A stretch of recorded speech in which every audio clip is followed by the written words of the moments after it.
दोस्तों जब से एआई यानी कि आर्टिफिशियल इंटेलिजेंस की डिमांड बढ़ी है तब से मोस्टली डाटा सेंटर स्टॉक्स में एक बड़ी तेजी देखी गई है पिछले कुछ समय में। ऐसे में सैंडिक्स यहाँ पे करीब करीब 1548% के आसपास का ऑलरेडी मूव दे चुका है पिछले एक साल में। और अगर हम ध्यान दें तो जो डेल टेक्नोलॉजीज है राइट, डेल टेक्नोलॉजीज यहाँ पे करीब करीब 225% के आसपास का ऑलरेडी मूव दे चुकी है। हालांकि ये स्टॉक मार्केट जो है ये यूएस का स्टॉक मार्केट है जहां पे ये कंपनियां लिस्टेड है, लेकिन अनंतराज लिमिटेड एक जो कंपनी है जो कि डाटा सेंटर में काम करती है उसने अपने डाटा सेंटर बिजनेस के डीमर्जर का ऐलान किया। अब ऐसे में ये जो डीमर्जर है इसकी वजह से क्या होता है, किसको क्या मिलेगा, यहाँ पे डिटेल में बात करेंगे इस छोटी सी वीडियो में। तो वीडियो को यहाँ पे पूरा देखिए और स्टॉक मार्केट इन्वेस्टमेंट के बारे में कुछ नया सीखिए।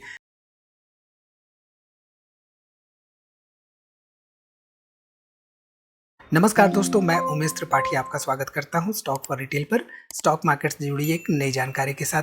तो यहाँ पर जो भी हम बातें करते हैं राइट आर्टिफिशियल इंटेलिजेंस की, तो उसमें क्या होता है जो नए जीपीयूज आ चुके हैं, जीपीयूज की वजह से स्पीड काफ़ी ज़्यादा बढ़ जाती है। स्पीड बढ़ने के साथ ही साथ यहाँ पर बहुत सारे डाटा की ज़रूरत होती है एनालिटिक्स के लिए, और ऐसे में डाटा की जब ज़्यादा ज़रूरत होती है तो डाटा को स्टोर करने के लिए डाटा सेंटर्स की ज़रूरत पड़ती है। डाटा सेंटर्स की जब ज़रूरत पड़ती है तो ऐसे में कहीं ना कहीं से फिजिकल हार्डवेयर की ज़रूरत पड़ती है। तो ऐसे में अनंतराज लिमिटेड, जिसका कि मोस्टली बिजनेस कहीं ना कहीं से रियल एस्टेट में था, उसके पास डाटा सेंटर के बिजनेसेस भी थे, वो डीमर्जर के लिए जा रही है। अब यहाँ पे डीमर्जर क्या होता है ये आपको सिंपल शब्दों में समझा देता हूँ।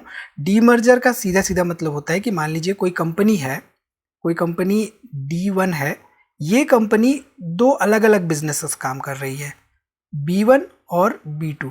ठीक, अब यहाँ पे जब भी आप स्टेटमेंट देखेंगे फाइनेंशियल स्टेटमेंट्स, तो आपको कंपनी D1 के फाइनेंशियल स्टेटमेंट्स दिखेंगे कि यानी कि कंपनी रेवेन्यू कितना जनरेट कर रही है, कंपनी की प्रॉफिटेबिलिटी क्या है, उसके डेट वगैरह कैसे चल रहे हैं, ये सारी चीज़ें आप कंपनी D1 से लेंगे। अब यहाँ पे B1 और B2 even though different type of businesses हैं, यानी कि एक रियल एस्टेट का बिजनेस है, दूसरा यहाँ पे डाटा सेंटर का बिजनेस है। आपको फाइनेंशियल स्टेटमेंट्स पढ़नी पड़ेंगे D1 की। तो ऐसे में कंपनी ने यहाँ पे क्या किया, अनंतराज कंपनी जो है अनंतराज लिमिटेड, इन्होंने क्या किया है कि क्यों ना इन दोनों बिजनेसेस को सेपरेट किया जाए। आप सेपरेट क्यों कर रहे हैं आगे आपको समझ में आएगा। यहाँ पे इन्होंने क्या किया है कि जो अनंतराज लिमिटेड है जो कि एमलगेटेड कंपनी होगी, डीमर्ज कंपनी, यानी कि जो कंपनी डीमर्ज होने जा रही है, यहाँ से अनंतराज क्लाउड प्राइवेट लिमिटेड जो कि एमलगमेटिंग कंपनी होगी, ये अलग हो जाएगी इससे, यानी कि ये डीमर्ज हो जाएगी और एक नई लिस्टेड एंटिटी आएगी। अब यहाँ पे सिंपल सी बात है, अनंतराज अगर हम मान लें अनंतराज लिमिटेड, तो यहाँ से क्या होगा, अनंतराज, इसके अंदर जो अनंतराज क्लाउड है राइट, ये बिजनेस यहाँ से सेपरेट हो जाएगा और एक नई एंटिटी हमें देखने को मिलेगी। अब ऐसे में क्या होगा कि अनंतराज लिमिटेड जो है वो तो रहेगी। अनंतराज लिमिटेड के एग्जिस्टिंग शेयर होल्डर्स को क्या यहाँ पे अनंतराज क्लाउड के शेयर्स मिलेंगे, ये सबसे बड़ी और इम्पॉर्टेंट यहाँ पे बात आ जाती है। ठीक है, सो यहाँ पे सिंपली क्या है, अनंतराज के जो बोर्ड है इन्होंने डीमर्जर को एक तरह से मंजूरी दे दी है। ठीक, अब यहाँ से अनंतराज लिमिटेड ये फोकस करेगी real estate and infrastructure development पे, जो कि इनका कोर बिजनेस रहा है पहले से।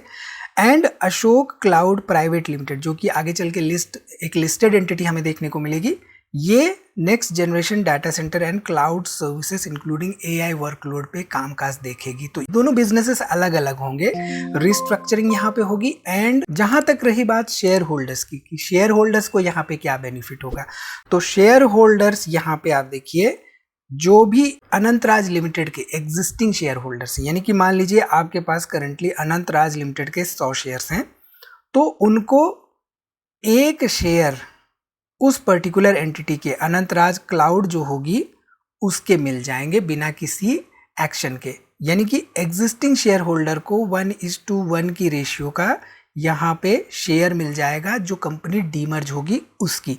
उसके पास अनंतराज लिमिटेड के शेयर्स तो रहेंगे, साथ ही साथ अनंतराज लिमिटेड से जो डीमर्ज होगी अशोक क्लाउड प्राइवेट लिमिटेड, उसके शेयर्स यहाँ पे मिल जाएंगे। ठीक, सो जहां तक रही बात ओवरऑल बिजनेस की, तो जैसा कि हमने आपको बताया जो अनंतराज लिमिटेड है राइट, उसका करीब करीब 40 से 50 साल से रियल एस्टेट में बिजनेस रहा है। रियल एस्टेट में बिजनेस होने के साथ ही साथ इन्होंने 28 मेगावाट की operational data centre capacity and cloud services की कैपेसिटी भी डेवलप की है एंड करीब करीब 320 एकड़ के पास डेट फ्री लैंड है दिल्ली एनसीआर में। अब देखिए डाटा सेंटर का क्या मतलब होता है। डाटा सेंटर का मतलब होता है कि जहां पे आपका ओवरऑल डाटा स्टोर रहता है। अब डाटा सेंटर का मतलब आप समझ लीजिए कि आपके पास एक हार्ड डिस्क है, पोर्टेबल हार्ड डिस्क, राइट। अब पोर्टेबल हार्ड डिस्क में आप क्या करते हैं, आपके पास एक डाटा स्टोर रहता है। अब ऐसे में अगर बड़े लेवल पर, हाई लेवल पर टेराबाइट्स पेटाबाइट्स में डाटा स्टोर करना है तो आपके पास कई सारे रैक्स होने चाहिए, सर्वर्स होने चाहिए। तो जब कई सारे सर्वर्स होते हैं और पेटाबाइट्स में डाटा वहाँ पे स्टोर रहते हैं तो एक तरह से डाटा सेंटर कहलाता है। अब डाटा सेंटर का मतलब सीधे सीधे यहाँ पे हो जाता है कि कहीं पे फिजिकल जगह पर डाटा का स्टोरेज। अब फिजिकल जगह का मतलब सीधे सीधे रियल एस्टेट की जरूरत पड़ती है, यानी कि ज़मीन होगा या आजकल अंडर सी वाटर भी डाटा सेंटर्स हमें देखने को मिलते हैं। तो कहीं फिजिकल लोकेशन होती है जहाँ पे डाटा का स्टोरेज होता है और उसे हम डाटा सेंटर कहते हैं, ठीक है। अब यहाँ पे इनका जो बिजनेस है, मोर ओवर हमने देखा बिजनेस क्या है, मोस्टली एक तो रियल एस्टेट का बिजनेस है, दूसरा यहाँ पे डाटा सेंटर का बिजनेस है। अब ये दोनों अभी तक क्या हो रहे थे, अनंत राज के अंडर में थे। अब ये अनंत राज क्या कर रही है कि रियल एस्टेट वाला बिजनेस तो इनके पास रहेगा ही, ये डाटा सेंटर वाला बिजनेस को डीमर्ज करके एक नई एंटिटी बना दे रही है। इनका जो इन्होंने अधिग्रहण किया था कंपनी का, उस कंपनी के तहत जो भी अशोक कंपनी है, cloud private limited, Ashok cloud private limited, उस कंपनी को ये डीमर्ज करके निकाल के डाटा सेंटर का जो कोर बिजनेस रहेगा वो बिजनेस एंटिटी बन जाएगी, ठीक है। अब ऐसे में यहाँ पे अगर हम अनंत राज लिमिटेड के फंडामेंटल्स पे ध्यान दें कि यानी कि फंडामेंटल्स करेंटली कैसे हैं, तो आप देखिए कंपनी का रिटर्न ऑन इक्विटी 11% के आसपास है, रिटर्न ऑन कैपिटल एम्प्लॉयड 12% के आसपास है, डिविडेंड यील्ड यहाँ पे 0.16 के आसपास है, कंपनी प्रॉफिटेबल है और साथ ही साथ डेट टू इक्विटी मात्र 0.12 का है। पेट्रोस की स्कोर यहाँ पे 4 का है, लेकिन सेल्स ग्रोथ आप देखिए पिछले 7 सालों का यहाँ पे 32.5% के आसपास रहा है। ऐसे में सबसे इम्पॉर्टेंट पॉइंट यहाँ पे आता है कि अगर हम स्टैंड अलोन बिजनेस को एनालाइज करें तो रियल एस्टेट की सेल्स ग्रोथ कैसी बढ़ी है एंड डाटा सेंटर बिजनेस की सेल्स ग्रोथ कैसी बढ़ी है पिछले 3-4-5 सालों में, ये स्टडी करना बहुत ही दिलचस्प हो जाएगा। प्राइस टू अर्निंग रेशियो यहाँ पे 40 का है, हालांकि पीजी रेशियो 0.75 के आसपास हमें देखने को मिल रहा है, ठीक है। इसके साथ ही साथ अगर हम यहाँ पे ध्यान दें तो 2015 में मात्र 484 करोड़ रुपए के आसपास इनका सेल्स था, 142 करोड़ रुपए के आसपास नेट प्रॉफिट था। 2020 में ये घट के 276 करोड़ का हो गया सेल्स एंड मात्र 24 करोड़ का रह गया यहाँ पे नेट प्रॉफिट। उसके बाद 250 करोड़ का 2021 में हो गया सेल्स एंड मात्र घट के 9 करोड़ का हो गया यहाँ पे नेट प्रॉफिट। यानी कि कंपनी ग्रोथ पाथ के बजाय 2015 से 2021 तक यहाँ पे एक तरह से डिक्लाइनिंग फेज में थी, कंपनी परफॉर्म नहीं कर रही थी। अब 2021 के बाद क्या हुआ, डाटा सेंटर की चीज़ें धीरे धीरे पिक हो ही, राइट। आर्टिफिशियल इंटेलिजेंस हमें सुनने में आ रहा है पिछले 1-1.5 साल से, लेकिन ये 2018-19 से ही पिकअप हो रहा था। अगर आप हमारी वीडियोस फॉलो करते हैं तो हमने पहले भी डिस्कस कर रखे हैं। तो उसके बाद यहाँ पे आप देखिए तो धीरे धीरे इनका बिजनेस पिकअप हुआ एंड सीधे सीधे यहाँ पे सेल्स एंड प्रॉफिटेबिलिटी में ग्रोथ देखने को मिली। 2025 में 2000 करोड़ के आसपास की यहाँ पे सेल्स देखने को मिली एंड 426 करोड़ रुपए के आसपास यहाँ पे नेट प्रॉफिट देखने को मिला। 2026 में करीब 2500 करोड़ का सेल्स एंड 560 करोड़ का नेट प्रॉफिट देखने को मिला। तो क्लियरली हम देख रहे हैं कि इनके बिजनेस में पिछले 4-5 सालों में अनप्रेसिडेंटेड ग्रोथ हुई है in terms of overall sales and profitability. वहीं पे अगर हम यहाँ पे देखें तो आप देख सकते हैं नेट कैश फ्लो 2015 में हालांकि पॉजिटिव था, लेकिन उसके बाद 2016 में नेगेटिव, फिर 2 साल पॉजिटिव, फिर यहाँ पे 2-3 साल के लिए नेगेटिव। उसके बाद यहाँ पे अगर आप देखिए तो यहाँ पे आपको पिछले 3-4 सालों से net cash flow positive year on year देखने को मिल रहा है और 2026 में देखें तो करीब 570 करोड़ रुपए के आसपास नेट कैश फ्लो हमें देखने को मिल रहा है। इसके साथ ही साथ अगर हम शेयर होल्डिंग पैटर्न पे ध्यान दें तो सितंबर 2023 में करीब 64% के आसपास प्रोमोटर्स थे, 25% यहाँ पे पब्लिक थी और यहाँ पे करीब 11% के आसपास हमें एफआईज एंड डीआईज देखने को मिल रहे थे। सितंबर 2024 में करीब 60% प्रोमोटर्स थे, 20% पब्लिक थी और यहाँ पे बढ़ के हो गए थे 20% के आसपास FIIs and DIs. Latest data के हिसाब से अगर हम लेटेस्ट डाटा पर यहाँ पे ध्यान दें तो प्रोमोटर्स घट के यहाँ पे हो गए हैं 60% से 57% के आसपास। इसके साथ ही साथ यहाँ पे पब्लिक इन्वेस्टमेंट थोड़ी सी बढ़ी है एंड यहाँ पे आप ध्यान दीजिए तो 10.5% के आसपास FIIs हैं, 4.5% के आसपास, यानी कि 15-16% के आसपास अभी भी FIIs एंड DIs देखने को मिल रहे हैं। तो कभी भी हम जब एनालिसिस करते हैं कंपनी की इन्वेस्टमेंट डिसीजन मेकिंग के लिए, तो हम बिजनेस तो एनालाइज करते ही करते हैं, साथ ही साथ बिजनेस के साथ हम क्या एनालाइज करते हैं, हम वहाँ पे कंपनी के फंडामेंटल्स का एनालाइज करते हैं, ROE ROC ये जो पैरामीटर्स होते हैं, राइट, इंपॉर्टेंट पैरामीटर्स, इनको एनालाइज करते हैं। साथ ही साथ वैल्यूएशंस के लिए हम generally price to earning ratio देखते हैं, PG रेशियो देखते हैं, या डिफरेंट वैल्यूएशंस हैं जैसे कि इंट्रिंसिक वैल्यू हो गया या ग्राहम नंबर हो गया, ये सब हम देखते हैं। ये सब देखने के साथ ही साथ हम sales and profitability growth track record देखते हैं, एंड इसके साथ ही साथ शेयर होल्डिंग पैटर्न में ये देखते हैं कि कहीं प्रमोटर्स तो अपनी शेयर होल्डिंग कम करते हुए नहीं दिखाई दे रहे हैं, एंड क्या प्रमोटर्स ने शेयर होल्डिंग की प्लेजिंग तो नहीं कर रखी।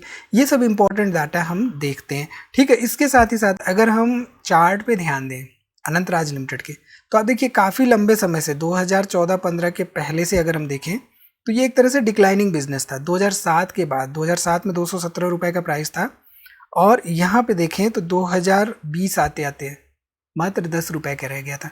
तो 2020 के बाद कहीं ना कहीं से इसमें एक turn around kind of story देखने को मिली है।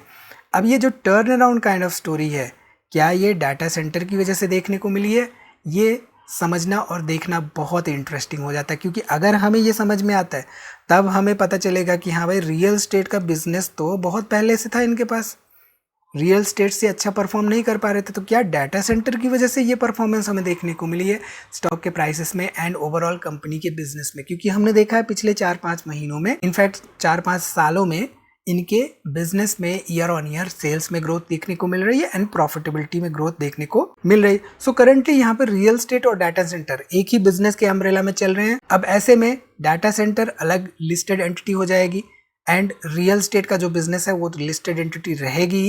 It is based on the subject to approval, अभी अप्रूवल के लिए जाएंगी चीजें। ऐसे में हर बिजनेस एक तरह से इंडिपेंडेंटली ग्रो करने की वहां पे कोशिश करता है, और साथ ही साथ जो इन्वेस्टर्स रहते हैं उनको क्लियरली दिखता है कि वो बिजनेस जो है, जिस बिजनेस की स्टडी कर रहे हैं, वो अलग अलग एंटिटीज के लिए क्या बिजनेसेस हैं। यहाँ पे मैनेजमेंट का भी फोकस इंप्रूव होता है और कैपिटल रेज करना भी आसान हो जाता है ऐसे सिचुएशंस में, ठीक है। जहां तक रही बात कि किसको क्या मिलेगा, तो एग्जिस्टिंग शेयर होल्डर्स को, जैसा कि हमने बताया, अनंतराज लिमिटेड शेयर एंटाइटलमेंट के तहत जो एग्जिस्टिंग अनंतराज लिमिटेड के शेयर होल्डर्स रहेंगे एक्स डेट तक या रिकॉर्ड डेट तक, इसकी ex date and record date बाद में डिक्लेयर की जाएगी, उस डेट से पहले पहले जिनके पास अनंतराज के शेयर्स रहेंगे उनको डीमर्ज हुई कंपनी के शेयर्स भी मिल जाएंगे। तो इस वीडियो में इतना ही दोस्तों। आई थिंक यहाँ से आपको काफी कुछ सीखने को मिला होगा स्टॉक मार्केट के बारे में। वीडियो को लाइक करिए, कोई भी आपका सवाल है तो कमेंट जरूर करिए, और वीडियो को दोस्तों में शेयर करना ना भूलिए।